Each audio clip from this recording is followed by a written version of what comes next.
Sejam todos muito bem-vindos à nossa disciplina de Legislação e Organização da Educação Básica. Eu sou a professora Alessandra Lopes Castellini, sou professora da Universidade Federal do Piauí, professora do SEAD, e estou aqui para trazer para vocês algumas considerações da nossa quarta aula sobre legislação e organização da educação básica. Hoje vamos falar principalmente sobre os profissionais da educação básica. Então, ao longo da nossa disciplina, nós tivemos aqui algumas oportunidades, né, de discutir alguns temas que eu quero repassar para todos vocês. Então, fazendo assim aquela contextualização básica, né, da disciplina que eu gosto muito assim de fazer.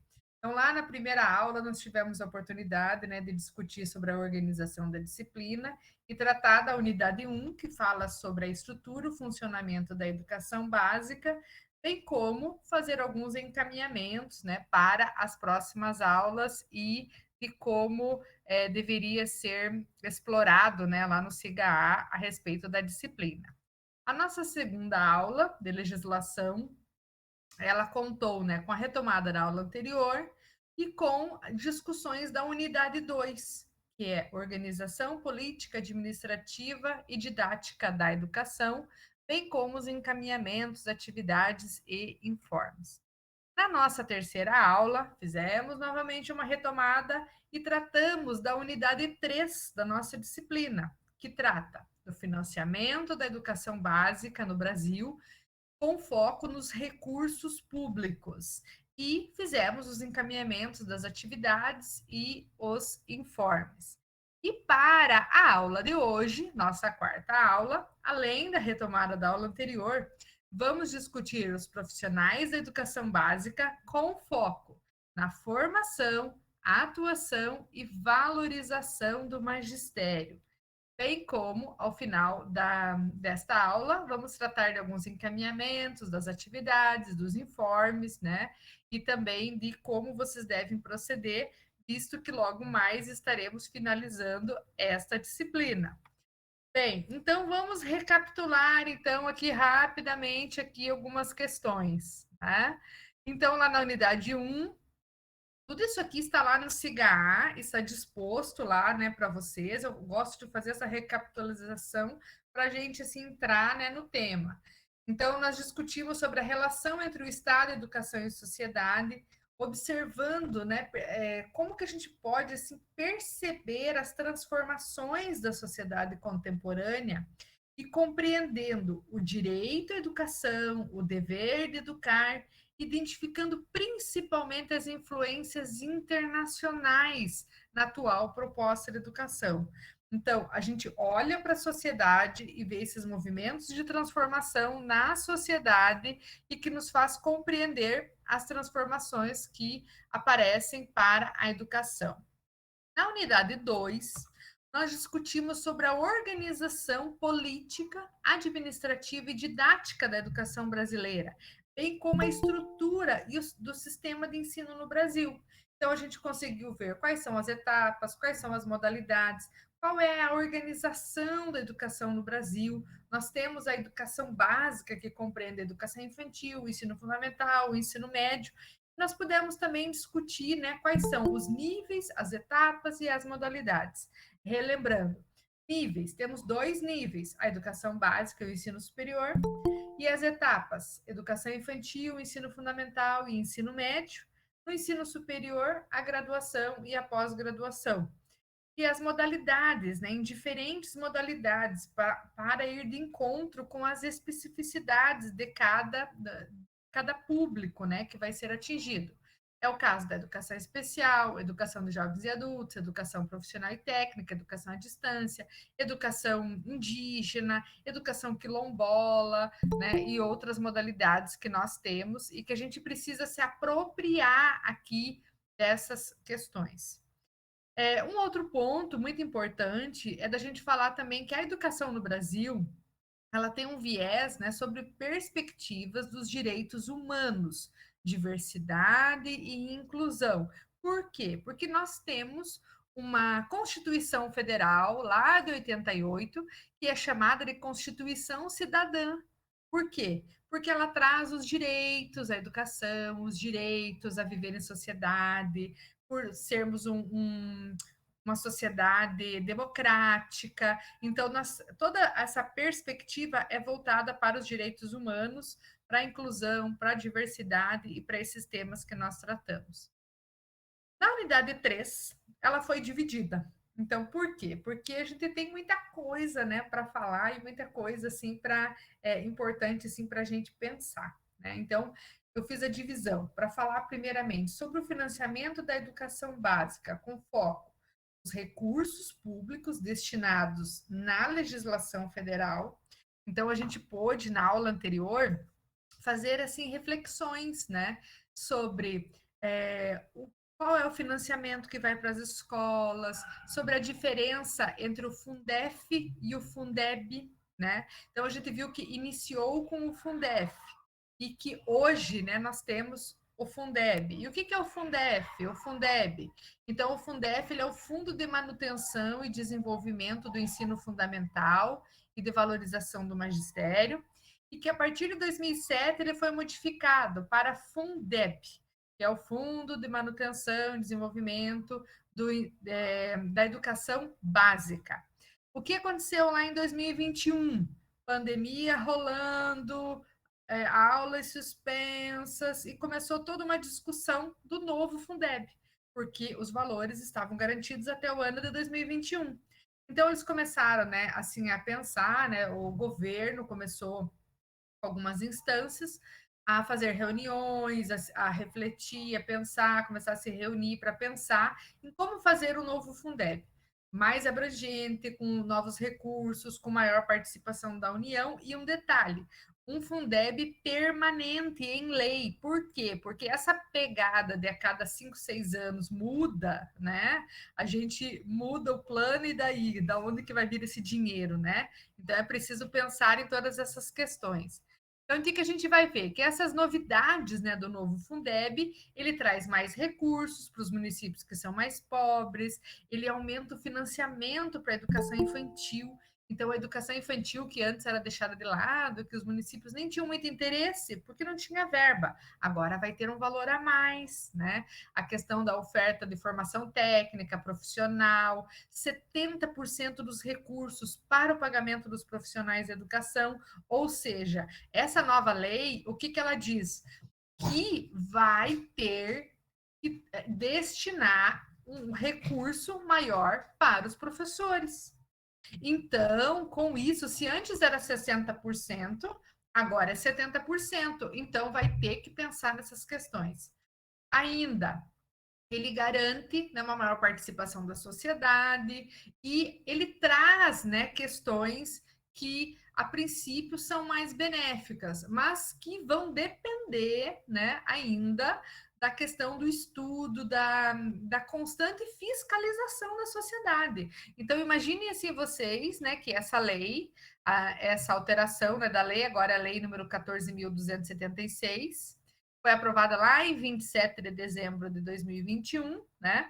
E essa lei, ela precisa ser fiscalizada, ela precisa ser vista, acompanhada, porque afinal de contas ela traz várias questões aí que estão nas entrelinhas. Olha só, precisamos estar todos atentos.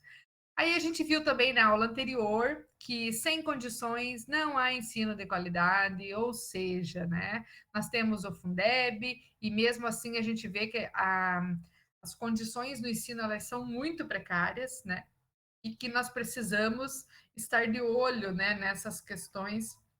Afinal de contas, quanto mais nós entendermos sobre o financiamento da educação, maiores serão as possibilidades de fiscalizar e cobrar as transparências desses gastos. Então, nós sabemos que existe toda uma política, toda uma legislação que trata desse assunto. Então, não é algo que depende do prefeito, que depende do presidente. Não, existe uma legislação. E essa legislação, ela precisa ser aplicada. E aí, agora, a gente vai direto para o nosso ponto de hoje. Então, eu fiz todo esse início para a gente chegar lá na unidade que nós vamos tratar hoje, ainda na unidade 3, sobre olhar para esse financiamento da educação básica no Brasil com foco na formação, na atuação e na valorização do magistério.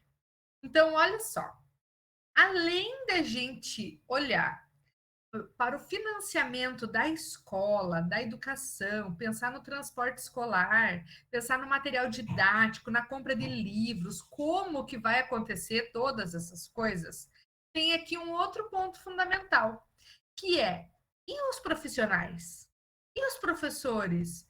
E a valorização do magistério? Como isso vai acontecer? Então, dentro desse pacote chamado financiamento da educação, nós temos toda uma legislação que trata sobre os profissionais da educação. Então, olha só, o que a gente vai ver, né? O que existe, né, de leis e o que existe de documentos que tratam sobre essas questões. Quais são essas políticas? Então, nós temos como instrumentos normativos a nossa Constituição Federal, lá no artigo 206. Então, ó, começa lá em 88, com a Constituição Federal.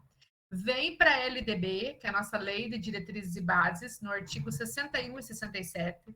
O Plano Nacional de Educação, no eixo 9, fala específico da valorização dos profissionais da educação. Temos uma lei de 2008, que é a Lei 11.738/2008, que é a Lei do Piso Salarial. Temos a resolução número 2 de 2009, que fala sobre diretrizes para a elaboração dos planos de carreira, ou seja, os profissionais da educação precisam estar amparados com um plano de carreira.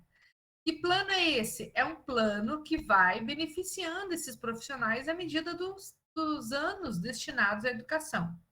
Temos ainda o decreto número 6.755, de 29 de janeiro de 2009, que fala sobre a Política Nacional de Formação dos Profissionais do Magistério da Educação Básica, e a portaria número 27, de 15 de janeiro de 2014, que trata sobre o Plano Nacional de Desenvolvimento Profissional dos Servidores Integrantes do Plano de Carreira dos Cargos Técnicos e Administrativos em Educação, e agora o novo Fundeb, que trata justamente disso.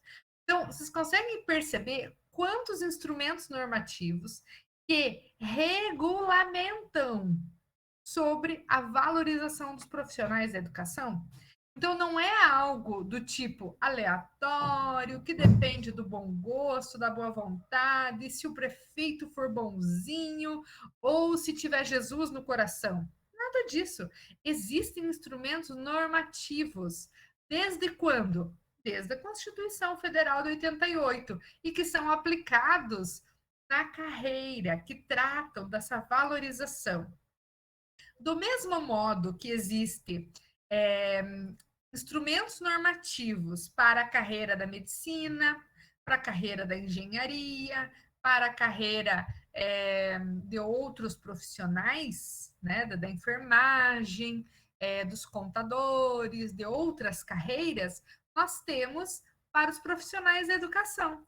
Então, aqui, quem já é professor, né, quem já está na escola, quem já atua na educação, certamente já ouviu falar de algumas dessas questões aqui que foram tratadas, e aqueles que estão fazendo, né, o curso de graduação, que sonham, né, em entrar nessa carreira, que querem ser professores de inglês, que querem atuar nessa área, já vão se familiarizando, né, com esses instrumentos normativos que amparam a formação e a valorização dos profissionais.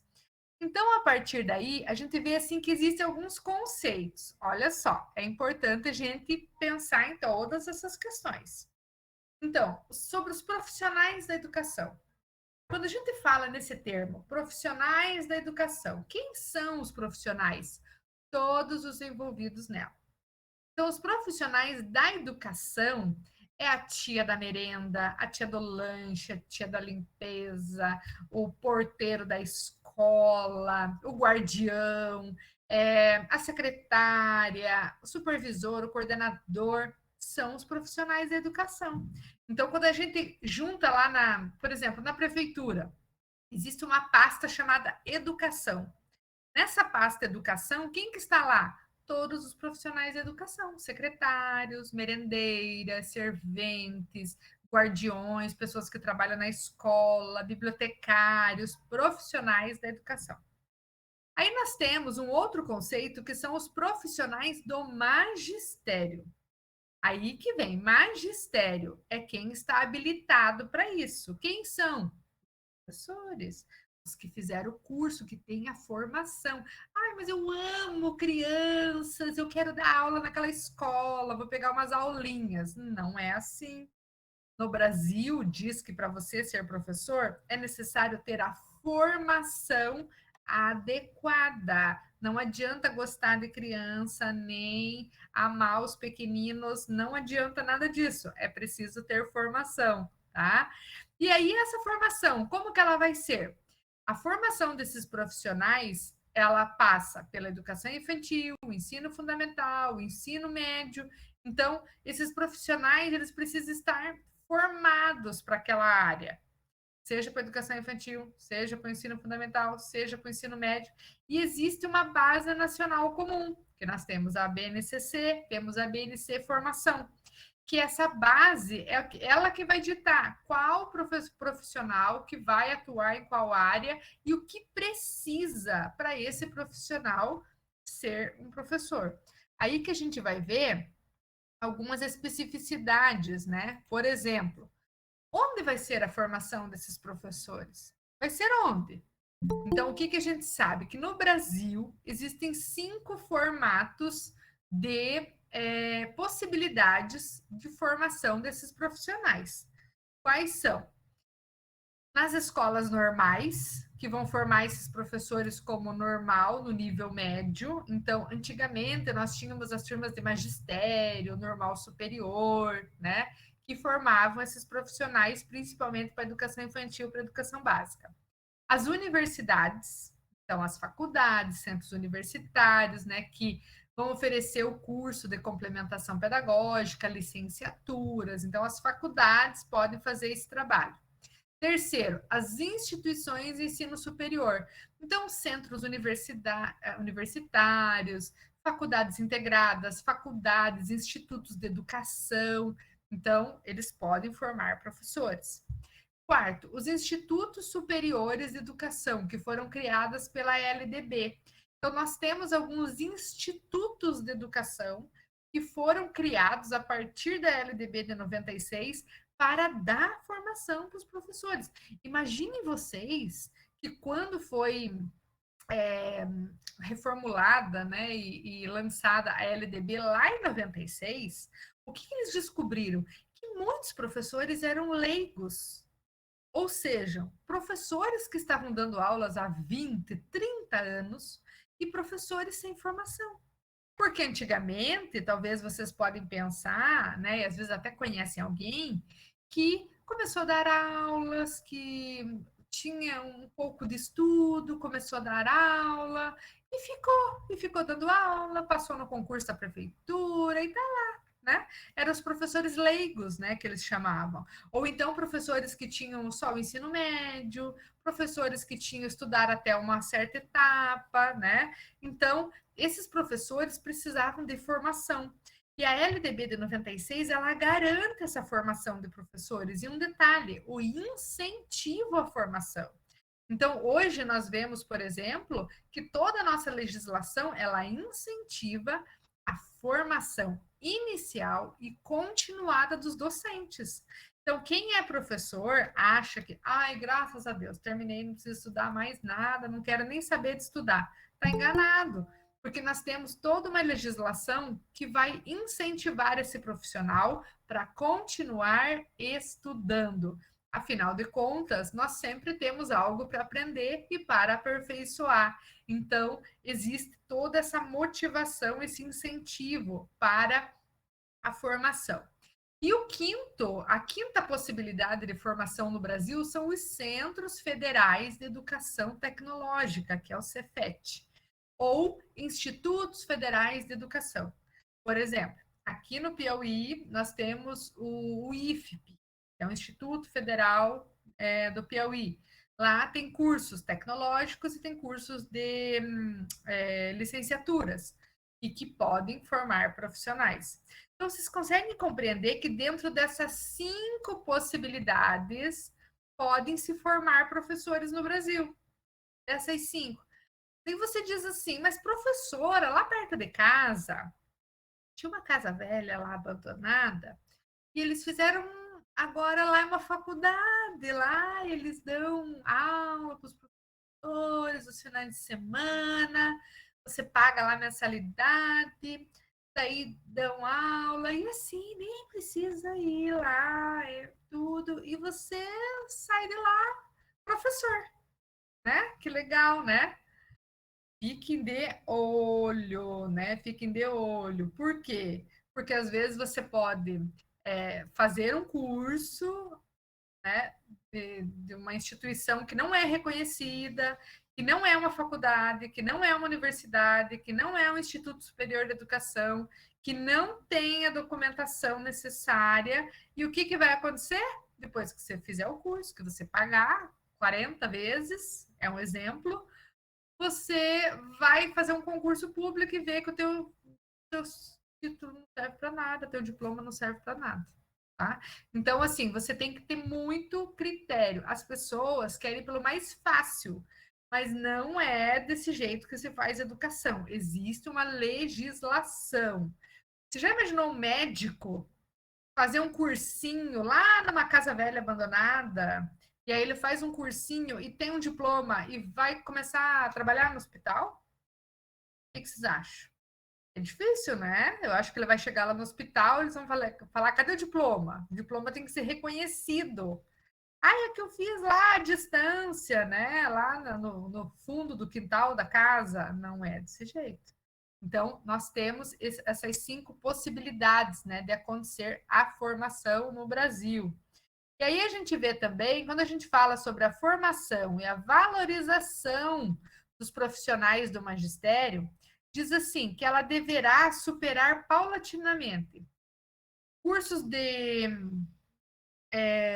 as soluções, né, que precisa ser pensado, como os cursos de duração mais reduzida, cursos de graduação, formação inicial à distância, que poderá haver aproveitamento de alunos da licenciatura para o trabalho docente, e também superar as políticas de formação que têm como uma diretriz o parâmetro de mercado, visando um novo tecnicismo. Então, o que a gente vê, né?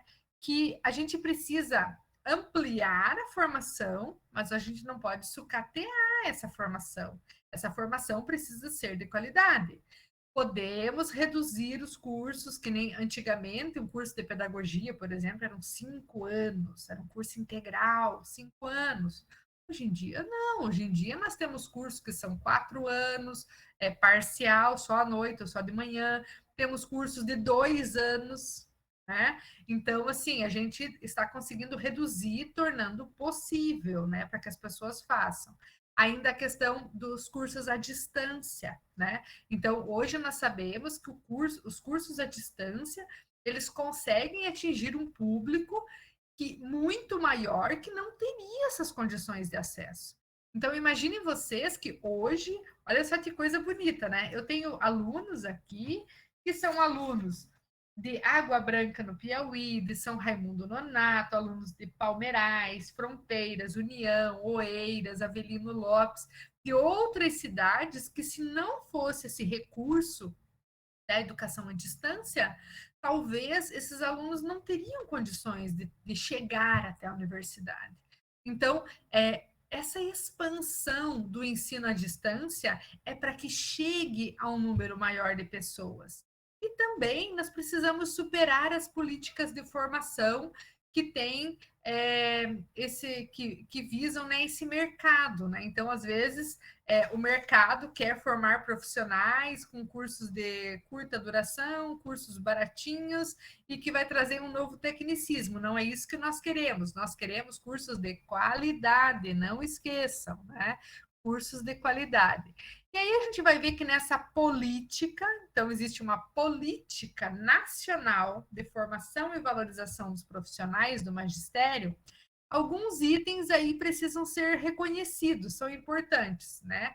Como reconhecer a especificidade do trabalho docente. Ou seja, Quem é o profissional da educação? Quem é o professor? É aquele que vai trabalhar de uma forma que precisa articular teoria e prática.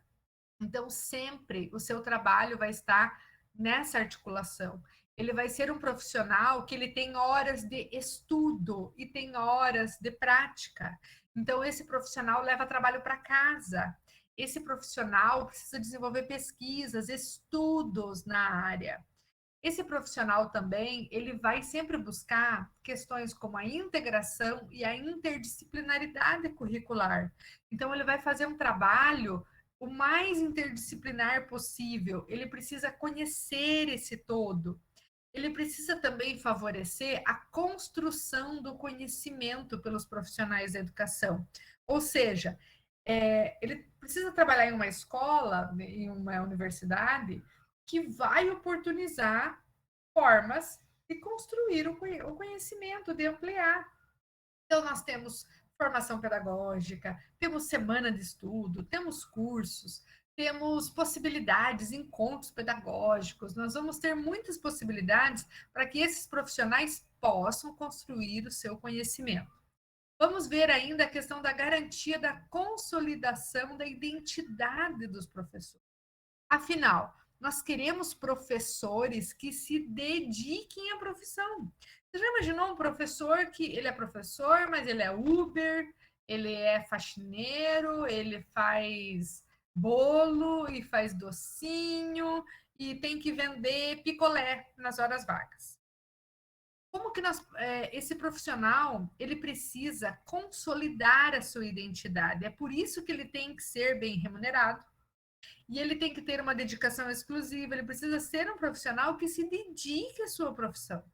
Então, às vezes a gente vê assim, né, que profissionais, né, dizendo: "Ai, vou pegar umas aulinhas". Aí eu sempre falo para os meus alunos, né, não sejam esse tipo de profissional, né? Por quê? Porque o professor é aquele profissional que ele precisa ter uma consolidar a sua identidade profissional. Ele precisa ser um professor com muito orgulho. Ele precisa andar na rua e falar: "Ah, o meu professor, o meu professor". Você precisa ser reconhecido. Então, para consolidar essa identidade, precisa ter valorização. Valorização. Essa valorização é salarial, é valorização na sociedade, é a valorização desse profissional, que é muito importante. Outra questão é o fortalecimento da política continuada de pós-graduação, lato sensu e stricto sensu. Ou seja, essa política nacional de valorização dos profissionais da educação, ela precisa fortalecer a política de educação continuada, de pós-graduação, de pós-graduação, de mestrado, de doutorado, para que esses professores eles tenham interesse de continuar estudando, para que eles possam subir na carreira, para que eles possam ascender a cargos mais altos, para que eles possam continuar estudando, né? E bem como a garantia de efetivo espaço de formação nas instituições de ensino superior. Ou seja, as instituições de ensino superior, elas oferecem a formação inicial, mas também devem garantir a formação continuada e o fortalecimento da pós-graduação, das especializações, do mestrado, do doutorado. Para quê? Para que esses profissionais continuem a estudar, para que eles possam ter essa continuidade e possam ser profissionais mais adequados, né, para esse trabalho em sociedade. Então a gente vai perceber que toda essa política, né, ela traz assim princípios que vão estruturar a formação dos professores e que um detalhe, eles devem ser os mesmos, independentes da formação e também da instituição, seja pública ou privada. Então olha aqui, ó, interessante aqui a gente pensar. Mesmo quem estuda numa faculdade particular ou numa faculdade pública, os princípios que vão estruturar as licenciaturas, a formação dos professores são os mesmos. Então, não adianta dizer que lá naquela faculdade é mais fácil. os princípios, eles são os mesmos. Então, o que você precisa pensar? Que essa formação no Brasil, ela tem uma regulamentação. Uma regulamentação. E isso acontece também com outros países, não é só aqui no Brasil.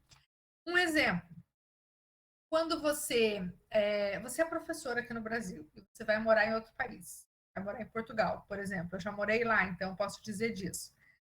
Você chega lá com o teu diplominha na mão, adivinha? Ah, eu sou professora lá do Brasil, eu quero ser professora aqui em Portugal. Adivinha? Ó, eles têm toda uma estrutura diferente. Lá, para você ser professor em Portugal, você tem que ter o reconhecimento do diploma em universidade estrangeira. O teu diploma que você fez no Brasil precisa revalidar. Você vai ter que passar por um curso, por uma formação. Lá o tempo de formação é maior. Então, os professores lá, eles demoram mais tempo para se formar professor. Então, o que acontece? É igual quando um médico, por exemplo, ele vai fazer o curso de medicina no Paraguai. Ele vai lá para o Paraguai fazer medicina. Porque você sabia que lá no Paraguai, você pagou, faz o curso de medicina. Entendeu? Não tem essa história do vestibular, dessa dificuldade do Enem. Não, é outra maneira. Então, o que acontece? A pessoa vai lá para o Paraguai fazer o curso de medicina. Mas quando ele chega aqui no Brasil, o que acontece? Ele precisa revalidar esse diploma, ele vai precisar passar por uma prova pública, ele vai ter que é, fazer valer aquele diploma no país. Então, o que acontece? Né? Cada país tem a sua estrutura. E quando a gente entende isso, a gente vai partir, né, dos princípios da legalidade, vai olhar para as normas, vai olhar para a legislação e vai ficar muito mais atento, tá?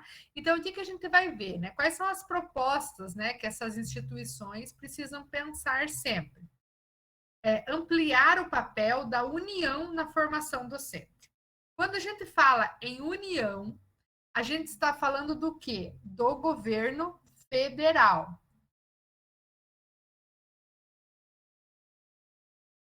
O que é essa união? Essa união, ela vai, esse governo federal, ele precisa ampliar as verbas para a formação docente. Então, a gente precisa, né, que seja ampliada essa questão. Outra questão é definir o papel das instituições de ensino, principalmente das universidades públicas, ou seja, as universidades públicas têm um papel de oferecer esses cursos. Então, se na tua cidade tem uma instituição pública que não oferece esses cursos, o que está acontecendo? É preciso observar. Outro ponto, ampliar as vagas nas instituições públicas. Públicas, vocês já puderam perceber nas nossas aulas e mesmo em outras disciplinas, quem já fez história da educação, por exemplo, que o Brasil ele tem um histórico de ter uma educação elitista, onde poucas pessoas tiveram acesso. Então, nós precisamos estar atentos, né, para que as vagas nas instituições públicas ampliem, tem que ampliar, senão a gente vai ter cada vez menos alunos se formando e isso será um grande problema. Outra questão, fortalecer as licenciaturas presenciais, né? Então, para quem quiser ser professor, para que possa ter esse acesso, para que possa fazer cursos que sejam presenciais, que sejam cursos que tragam uma certa duração e que possa, de fato, né, auxiliar esses profissionais.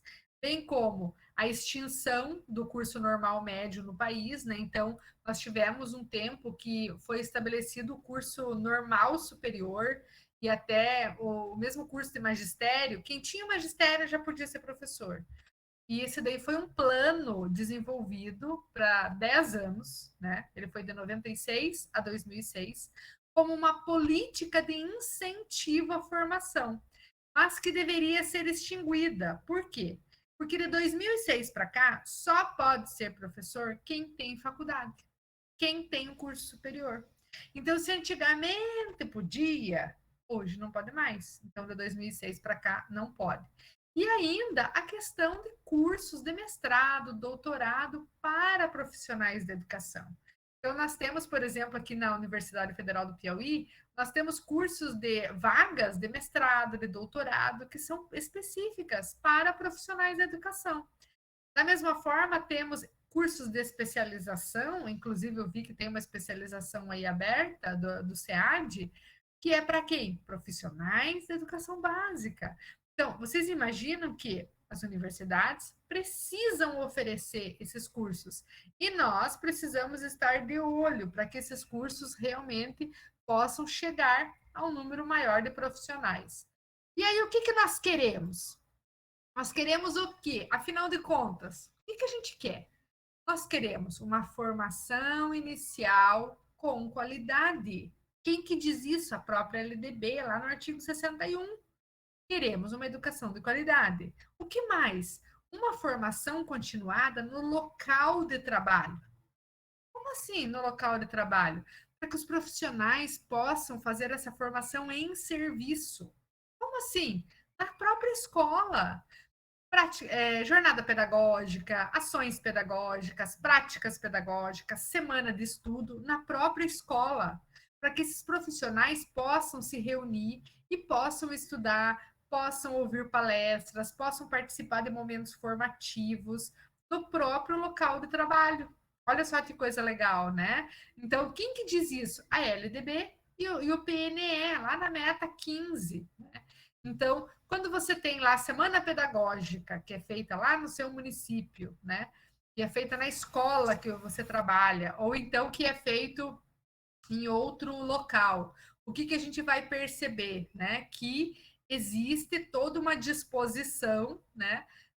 Para que seja feito no próprio local de trabalho desse profissional. Ainda, ingresso por concurso público. Olha aqui essa questão. Quem que diz isso? Lá na LDB, de 96. Então, não é de hoje, nem de ontem, essa história. Por quê? Porque os professores, esses profissionais da educação, eles precisam eles precisam entrar, né, no serviço público por meio de concursos públicos. Esse negócio de cargo arranjado, vaga arranjada, cargo de confiança, presente não sei de quem, isso daí não vai favorecer a identidade desse profissional, porque vai ser um trabalho temporário. Então, esse profissional precisa ter um ingresso por concurso público. Hoje, por exemplo, nas universidades federais, todas as pessoas que entram na universidade são via concurso público, processo seletivo, existe toda uma política para o ingresso desses profissionais. E nas prefeituras, no estado, também devem ocorrer dessa maneira. Outra questão aqui, uma carreira justa e atraente. Olha que coisa! Carreira justa e atraente. Quem que diz isso? A LDB, lá no artigo 67, e o Plano Nacional de Educação, a meta 18. O que que diz? Que os planos de carreira para os profissionais da educação, do magistério, em todos os níveis, eles precisam trazer essa questão da carreira pública, para que esse profissional ele ingresse naquela carreira e ele possa se manter até a sua aposentadoria. Então, esse profissional vai ter benefícios ao longo da carreira, como uma forma de estimular esses profissionais para atuar na educação. Então, vamos imaginar quem entra na carreira militar. Por que, que é uma carreira militar? Porque a pessoa entra naquela carreira e sabe que, à medida do tempo, ele vai ter vários benefícios. Na carreira do magistério, é a mesma situação. Então, eu, por exemplo, quando eu entrei, né, quando eu ingressei no serviço público, eu comecei trabalhando em uma creche, eu era uma professora da educação infantil, e eu comecei trabalhando como estagiária, né? E aí logo eu fui admitida num concurso público e comecei lá como professor da educação básica, nível 1, né? Nível 1 lá no nível, né, fraldinha, né? A gente dizia assim. E você vai crescendo na carreira. Então, eu, por exemplo, trabalhei na prefeitura, junto à prefeitura municipal, por 18 anos. E nesses 18 anos, eu fui seguindo um plano de carreira, e fui subindo na carreira. E aí até que eu fui para o estado, e lá no estado atuei como pedagoga também. Cheguei no estado lá no nível 1 e fui subindo nessa carreira até chegar na universidade. E na universidade, como que se chega? De novo, lá no nível 1. Mas hoje, a minha remuneração e onde eu estou, ele conta todo esse meu tempo de trabalho, meu tempo de dedicação, a minha formação. Afinal, eu tenho 26 anos, fazem 26 anos que eu sou professora. Então, eu estou nessa carreira há 26 anos e eu posso colher os benefícios de estar nessa carreira há esse tempo. Então, quando você tem essa possibilidade de uma carreira justa e atraente, aí um detalhe, né? A gente sabe que atraente não é tão atraente assim, né? Eu acho que a carreira da jogar futebol, a carreira do Neymar, eu acho que é mais atraente, né? Mas aí a gente vê também são outros valores, né? Então, como eu não sei jogar futebol, né? Melhor eu ficar na minha área que eu domino, né? Então, o que a gente vai ver? A gente precisa lutar por essa carreira mais justa e atraente. Aí a gente vai ver lá outra questão, salários dignos. Lá no Plano Nacional, na meta da 17, né, já tem valorização do magistério. A LDB, artigo 67, o que diz? Salário digno. Esses profissionais que dedicam a sua vida para formar pessoas precisam ter salário digno, né? Então, nós vamos lá, eu vou lá dar aula para quem eu nem conheço, nunca vi na vida, e eu chego lá e tenho um compromisso com essa pessoa, um compromisso de ensinar ela, de aprender a ler, a escrever, de se tornar um cidadão, né? Cidadão consciente na sociedade. Então, precisamos ter salários dignos e condições de trabalho. Como assim condições de trabalho? Eu preciso trabalhar em um local adequado, eu preciso ter segurança, eu preciso ter condições, eu preciso ser valorizada, eu preciso ter acessibilidade, eu preciso lá chegar lá, dar a minha aula, preciso ter uma estrutura, né? Chega lá na escola, tá caindo a escola na cabeça do professor, né? Isso daí não é condição digna de trabalho, né? Então precisamos ter uma boa condição. E a formação e valorização. Formação inicial e continuada e a valorização desse profissional, onde? Na sociedade. Quem é o professor hoje, né? Quem é o professor hoje?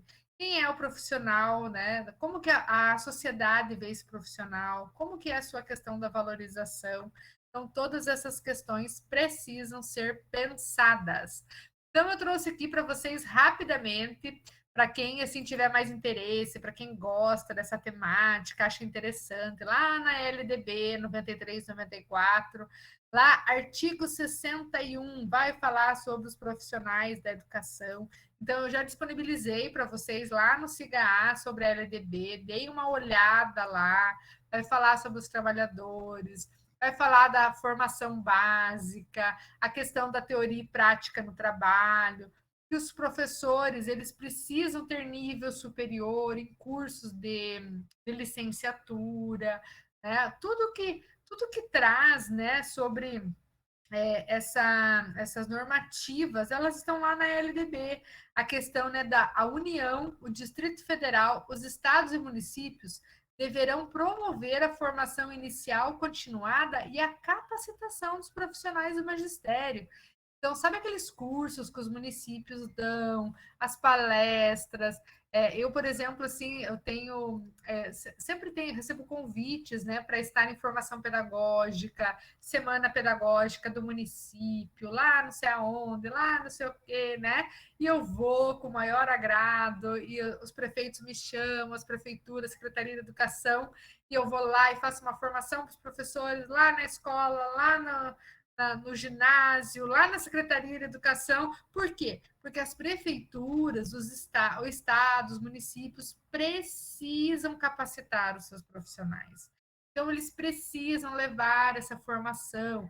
Então, você lá conhece o prefeito, conhece o vereador, eles estão capacitando os professores, eles estão levando essa formação para os profissionais, então a gente precisa estar de olho nisso, entendeu? É dever da prefeitura, é dever do Estado trazer essa formação. E às vezes os professores estão desmotivados, os professores, né, estão é, assim desacreditados, né, na profissão, estão com dificuldades, estão com dúvidas, é currículo Piauí, é BNCC, é várias coisas que acontecem, é inclusão, é falar de diversidade, é falar de práticas pedagógicas inovadoras, é falar do ensino remoto. Os professores precisam de capacitação, precisam de formação, e nós precisamos trazer essa questão para as escolas, trazer essa orientação. Afinal de contas, é esse dinheiro público que paga esses professores que vão capacitar, e se eles não são utilizados, esse dinheiro é devolvido para o governo. Então, é preciso formar esses profissionais. Ainda, né, a questão, né, dos recursos, das tecnologias para a formação desses profissionais, tudo isso daqui está lá na LDB. Olha só, lá no artigo 63, né, vai falar sobre os cursos, os programas, a educação continuada, como que deve acontecer. Olha só, os professores lá da educação básica precisam de graduação, precisam de licenciatura. Esses cursos precisam ter unidades práticas de no mínimo 300 horas. Que esses profissionais, né, que vão estar lá no ensino superior precisam ter a preparação em nível de pós-graduação, programas de mestrado, de doutorado, né? Então, ele vai trazer lá no artigo 67, né, sobre a valorização dos profissionais, a questão do concurso público, o piso salarial, que nós vamos falar aqui logo mais, o período de estudos, de planejamento, de avaliação, progressão funcional, afinal de contas, é uma carreira, então esse profissional precisa, né, estar assim, recebendo os benefícios, né, desse tempo, dessa progressão funcional. E aí a gente vai vendo que existe toda essa política de formação e valorização dos profissionais, como é o caso do Plano Nacional de Educação, da LDB, que trazem, né, essas questões e que vocês vão poder consultar nesse material, vou deixar disponível para vocês, né? Então, se alguém aqui tem uma dúvida, né, precisa, nossa, mas eu achava que era o prefeito que tinha que dar o aumento, né? E não é o prefeito que diz isso, quem diz isso é a LDB, quem diz isso é o Plano Nacional de Educação, quem diz isso é o novo Fundeb, né? Então, olha só a aplicação, né, de 10% do PIB em educação, essa era uma meta até 2020, agora essa meta já subiu, né? Então, aqui o regime de colaboração. Então, nós temos aqui, né, todas essas questões, né, sobre a gestão democrática das escolas, como que precisa trabalhar a questão da avaliação dos profissionais. Então, nós temos um grupo de discussões que se chama CONAI, que eles sempre discutem, né, a questão da formação, da avaliação desses profissionais, como que eles precisam, o papel do Estado, né, para garantir esses direitos da educação, a organização, a busca de autoaperfeiçoamento. Então, os professores, eles precisam ser aqueles profissionais que estão sempre na busca de autoaperfeiçoamento. Você chega numa escola e vê lá professores que fazem 30 anos que dão aula e que não querem saber de estudar, que não querem fazer uma pós-graduação, que não querem uma formação, alguma coisa está acontecendo de errado ali, esses professores não estão sendo atraídos, né, para essa formação. E aí a gente vai perceber também, né, a questão de alguns referenciais, né, que o Plano Nacional de Educação traz, como a dedicação exclusiva para o cargo, a experiência e tempo de serviço, a elevação da titulação.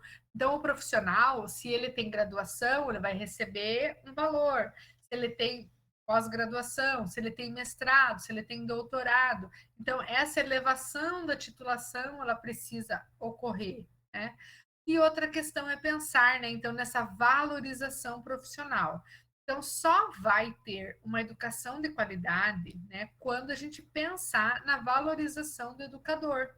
Essa valorização, ela advém do respeito proveniente do reconhecimento.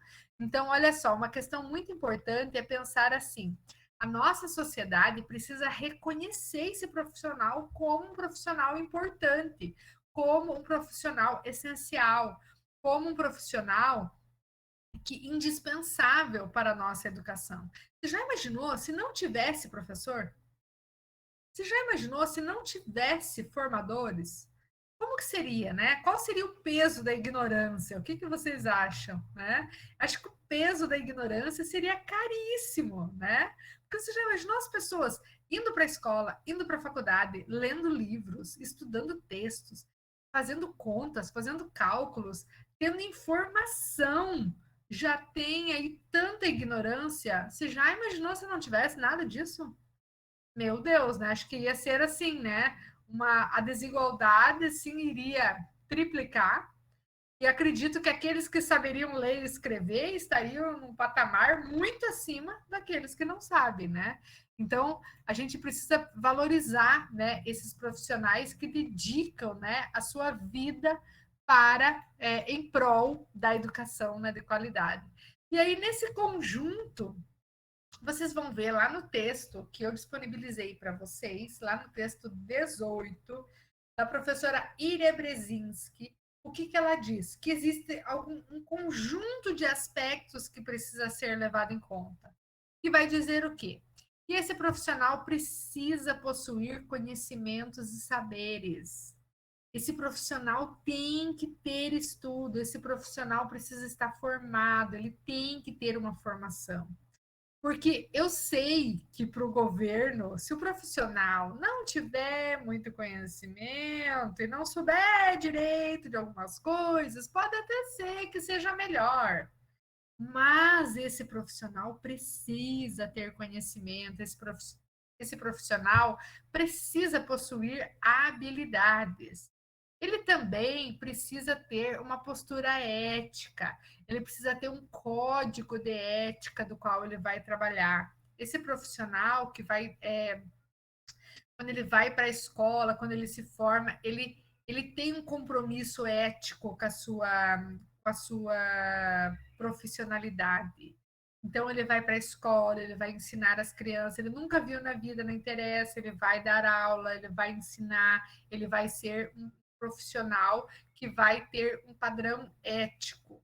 A questão também de dedicar-se integralmente ao magistério é uma das questões, né? Então, por exemplo, eu sou professora. Ah, mas tem gente que é professor, que é Uber, que dá aula em vários lugares, mas dá aula é professor. Digo assim que tem outras profissões, que é vendedor, vende Avon, vende isso, vende bolo, vende pastel, é, vai lá no vender pipoca no parque. Por quê? Porque ele não ganha o suficiente. Então, o que que a gente precisa, né? Pensar em profissionais que se dediquem completamente ao magistério e que sejam valorizados por isso. Afiliar-se e participar de entidades científicas, entidades sindicais, né, que possam estar pensando nessa valorização dos profissionais. Reconhecer também a importância dos procedimentos de avaliação docente, né? Então, todos os anos nós passamos por processos de avaliação. Esses processos de avaliação, eles vão mensurar, né, sobre o exercício profissional. Então, a gente precisa estar adequado, precisamos estar habilitados, né, para desenvolver essa função. Ainda, engajar-se na luta pela valorização do profissional, professor. Então, esse é um compromisso político que nós temos. Então, eu quero que todos os profissionais da educação sejam reconhecidos. Eu quero que os professores tenham salário de políticos.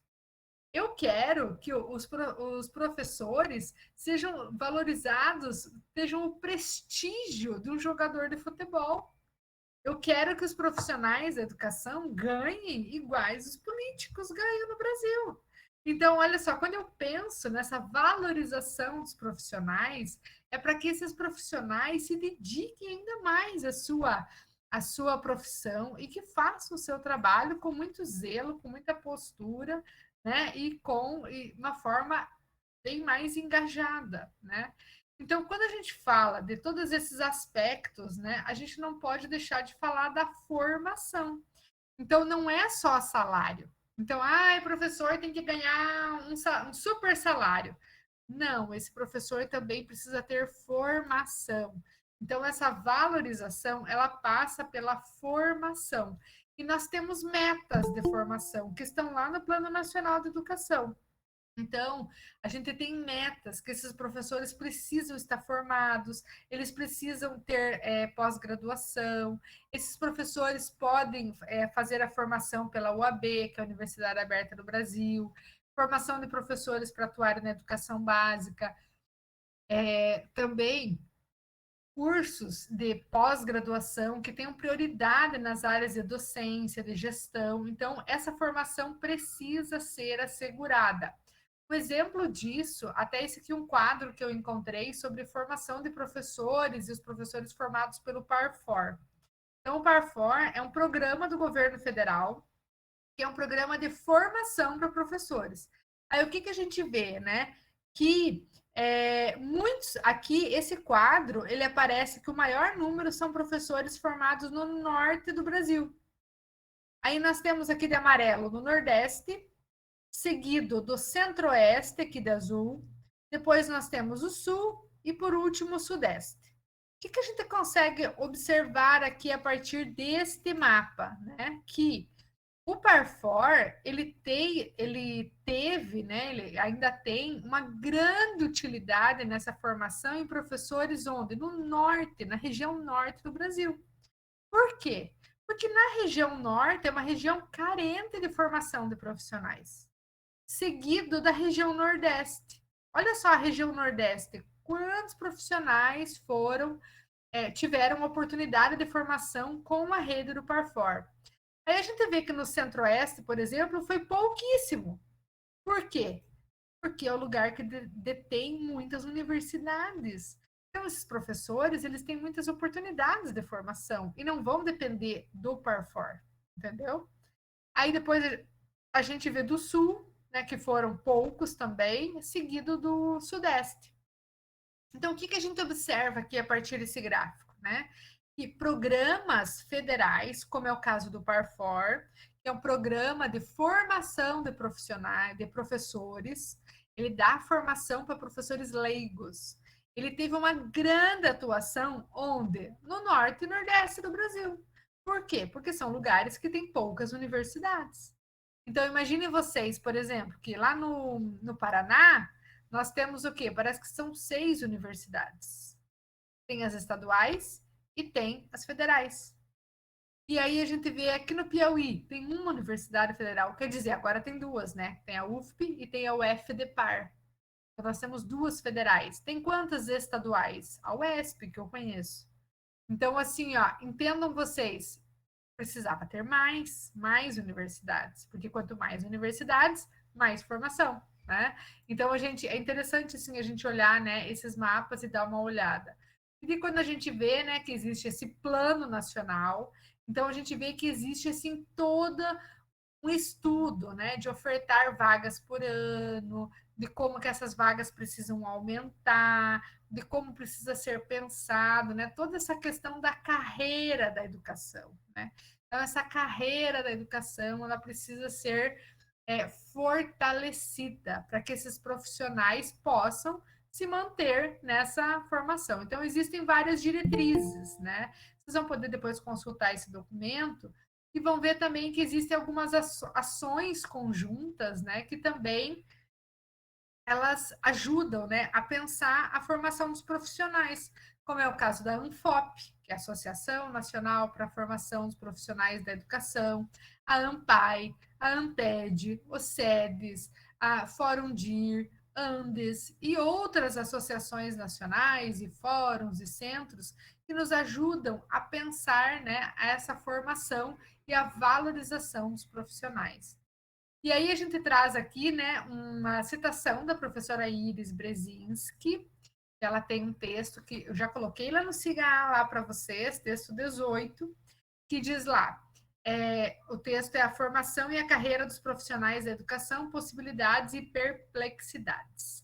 O que ela diz? Olha só, ao meu ver, a conquista da formação e valorização profissional do educador se aproximará cada vez mais do real humanismo transformador, à medida que seus reflexos e outros reflexos advindos de políticas públicas voltadas aos interesses da maioria da população brasileira venham promover uma educação pública, gratuita, laica e de qualidade socialmente referenciada.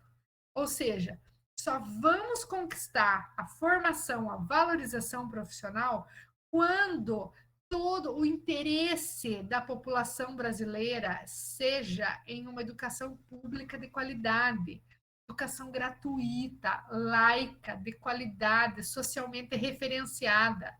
Para que quando as pessoas passem em frente à escola, elas possam olhar e dizer assim: tá vendo aquela escola ali? Eu estudei lá, meu filho estuda lá, meus netos estudam lá, é uma escola boa, vamos cuidar da escola. Essa escola é excelente. Essa escola aqui, meu pai estudou nela. Essa é uma escola boa, meu filho vai estudar nessa escola. Ó, oh, meu filho, tá vendo aquela escola ali? É uma escola boa, é uma escola que você vai estudar lá. Então, quando a sociedade reconhecer isso, aí nós vamos ter uma formação e uma valorização profissional em que coloca o educador realmente no papel que ele precisa estar. Agora, enquanto o nosso sistema capitalista destrói a escola, sucateia essa escola, deixa a escola particular, essa escola, né, ela deixa de ser laica, deixa de ser de qualidade, deixa de ser socialmente referenciada, a escola, a educação, ela vai ir de mal a pior, né? Então, enquanto a gente vê escolas sucateadas, que os pais não querem pôr seus filhos na escola pública, então a gente vai estar com um grande problema em relação à valorização desses profissionais. Então, a gente precisa mudar esse jogo. Aí, então, a gente vê que o grande desafio da complexidade, né, é o desenvolvimento da crítica, do compromisso ético, político, né, para que o professor tenha formação, consistência teórica, conhecimento da realidade, e para que ele possa, né, ver qual é o projeto de sociedade, qual é o projeto de educação, de cultura, de formação de professores, de escola, qual é o projeto de aluno, que está sintonizado.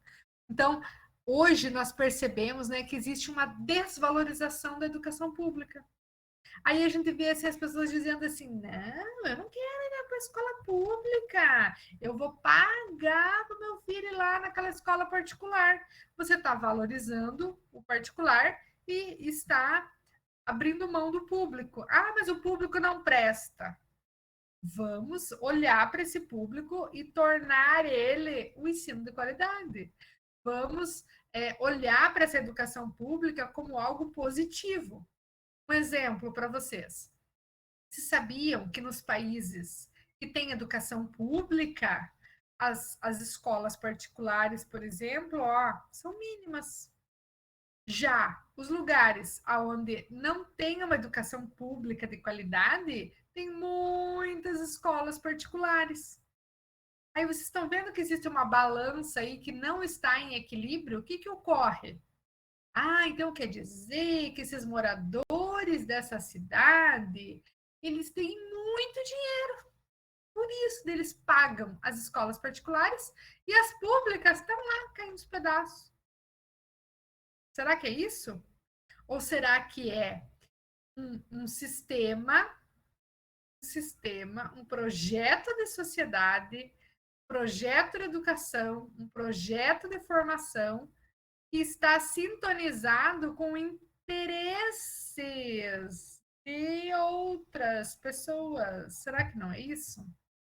Então vamos pensar, tá? Esse é um convite para a gente refletir. Esse projeto de sociedade, esse projeto de educação, ele interessa para quem? Para quem?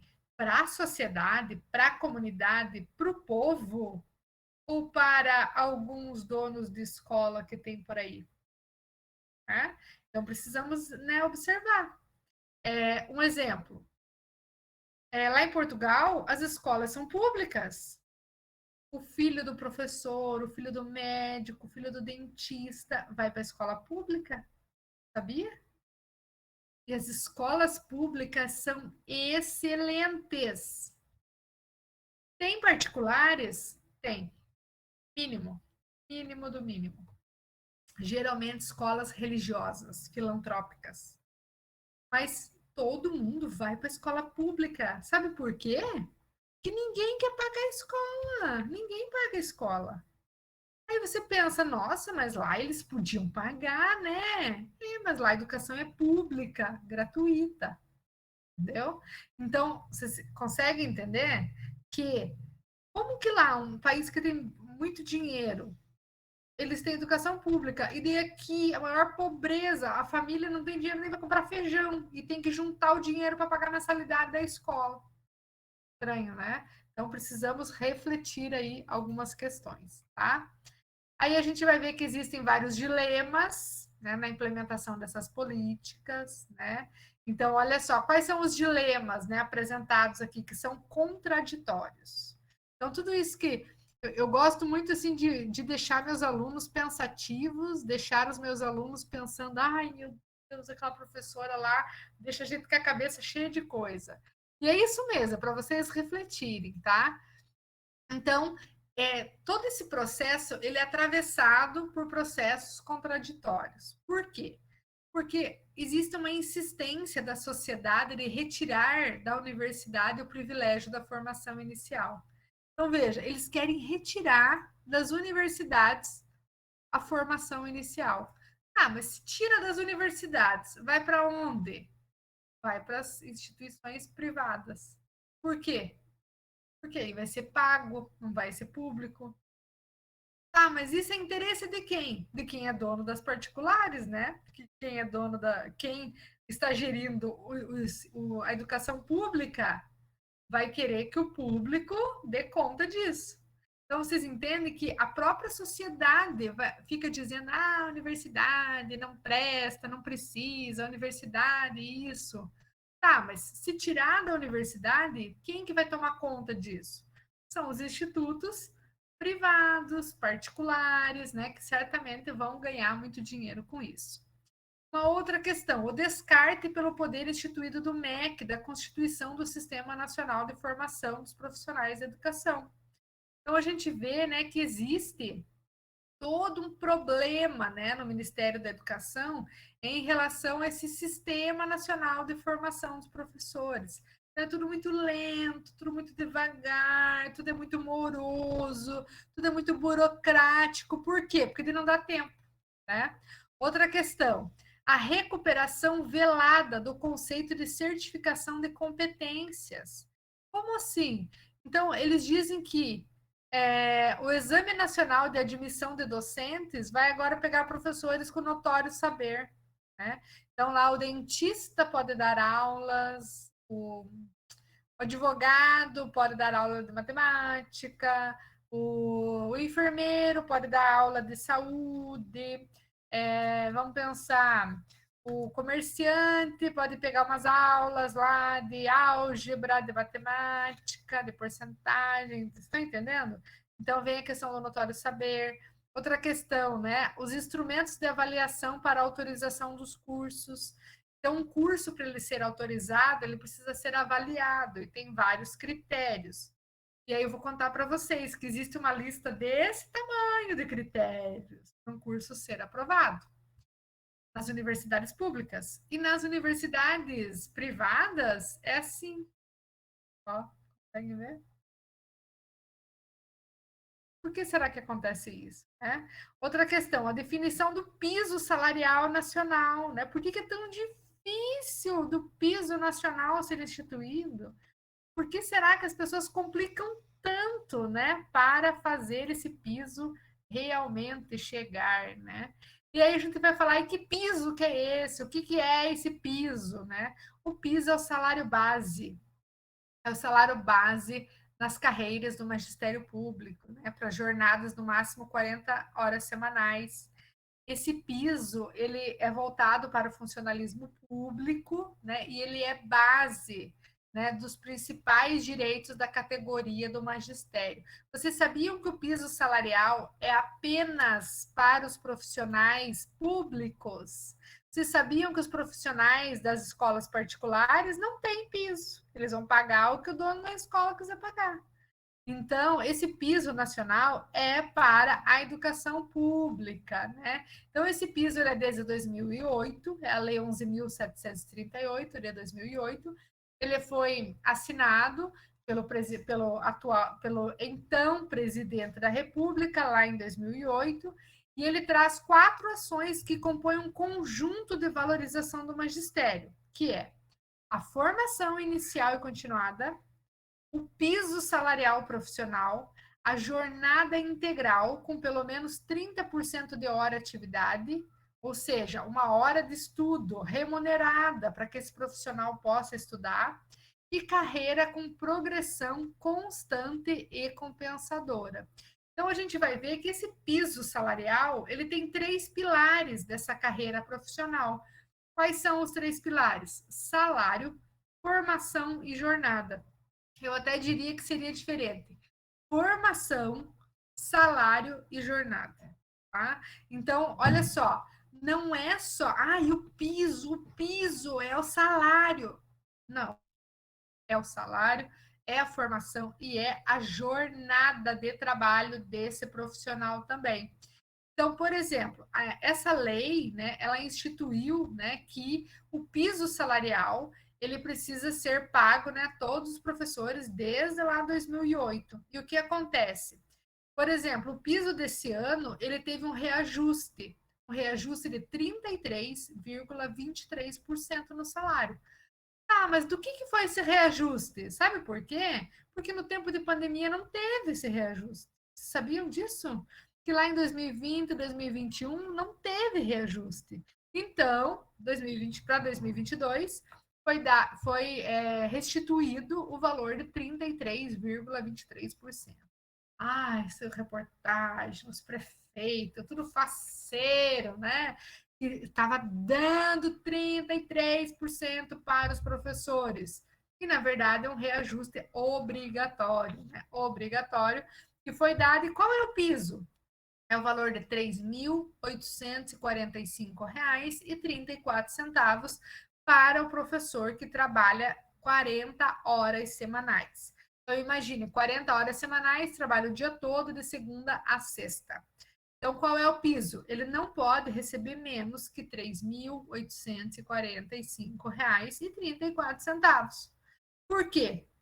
Porque na carreira, no magistério público, existe um piso. Porque no particular não tem. No particular, ele vai receber o quanto o dono da escola quiser pagar. Tá? Então, o que a gente vê? Né? Que esse piso nacional, ele traz esse mínimo atribuído para os professores. Né? E um detalhe, esse piso, quem que tem direito? Somente os profissionais do magistério, né? Então, os professores ativos, temporários, os diretores, os coordenadores. E se fala, tá, mas e a merendeira, a servente, o guardião, os outros profissionais da educação não são abrangidos nessa lei do piso. Então, vocês percebem que nós precisamos crescer, que nós precisamos é, ampliar muito esse estudo e precisamos é, fazer assim uma pressão para que essa lei possa atingir os outros trabalhadores da educação também. E como que se dá esse cálculo? Mas como que chega a ser esse valor? Esse valor é o valor por aluno. Então, por aluno e por ano. Então, é conforme as matrículas. Sabe as matrículas dos alunos? Todo mundo fica doido. Tem que matricular o filho, leva para a escola, tem que fazer a matrícula. Se não for fazer a matrícula, vão lá na tua casa para fazer a matrícula. Por quê? Porque o valor é por matrícula. Então, para cada matrícula de aluno na educação básica, recebe-se um valor naquele município. Aquela escola vai receber um valor, aquele município vai receber um valor. Então, a quantidade de matrículas é importante para a distribuição dos recursos. É por isso que toda criança deve estar na escola, é por isso que toda criança deve estar matriculada e existe todo, né, um trabalho para que essas crianças vão para a escola. E aí, o que a gente vê? Que o piso ele é igual ao salário base. Então, o professor, lá no início da sua carreira, ele tem um salário base, e à medida que ele vai subindo na carreira, esse piso vai trazendo, né, as suas gratificações vão sendo atualizadas. É por isso que a gente olhar para toda essa questão da profissionalização docente, para a formação desses profissionais, a gente vai pensar que essas demandas colocam todos nós, professores, em constante processo de formação. E por isso a necessidade de buscarmos respostas capazes de reconfigurar a profissão docente na direção de uma nova profissionalização. Ou seja, nós, professores, precisamos estar cada vez mais antenados com essas questões para que a gente possa realmente colher os frutos e ainda fazer a pressão necessária para que a profissão, a carreira, as relações de trabalho, elas possam ser conferidas a todos os professores, seja de forma individual ou coletivamente. Que todos os professores possam ter os seus direitos garantidos e para que possam ter essa profissão que valoriza os profissionais, essa profissão que vai ser atraente, que vai ser uma profissão que possa ter um profissional dedicado integralmente para a sua profissão. É isso aí, pessoal?